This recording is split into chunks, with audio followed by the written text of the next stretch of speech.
ഈ 3000 രൂപ വർദ്ധിപ്പിച്ചത് നമ്മുടെ ബഹുമാന്യനായിരുന്ന ശ്രീ ബാലഗോപാലൻ കഴിഞ്ഞ ധനകാര്യ വകുപ്പ് മന്ത്രി മല എലിയെ പ്രസവിച്ച പോലെയാണെന്ന് പറയുന്നു. അദ്ദേഹത്തിനുള്ള മറുപടി പറഞ്ഞ നിമിഷം മുതൽ ആളുകൾ കൊടുക്കുന്നുണ്ട്, പറയുന്നില്ല. ഇവിടെ പ്രസവിക്കാൻ ഒരുപാട് സമയമുണ്ടായിരുന്നു. ഞങ്ങൾ പ്രതീക്ഷിച്ചത് സമരത്തിന്റെ 2ാം ദിവസം ഞങ്ങളെ വിളിച്ചു ചേർത്തുകൊണ്ട് നിങ്ങൾക്ക് അടിയന്തരമായ ഒരു ചെറിയ തുക അനുവദിച്ചുകൊണ്ട് പരിഗണിക്കാമെന്ന് പറയുമെന്നായിരുന്നു.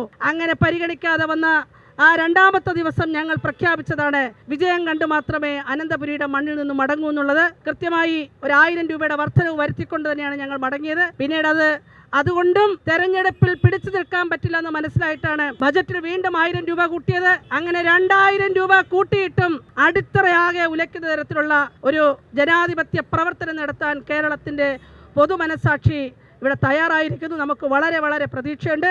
ഈ പൊതുസമൂഹം ഒരു കാര്യത്തിലും നമുക്ക് ആശങ്ക പറ്റാത്തവണ്ണമുള്ള ഒരു കരുതൽ ശേഖരമായി മാറിയിരിക്കുന്നു.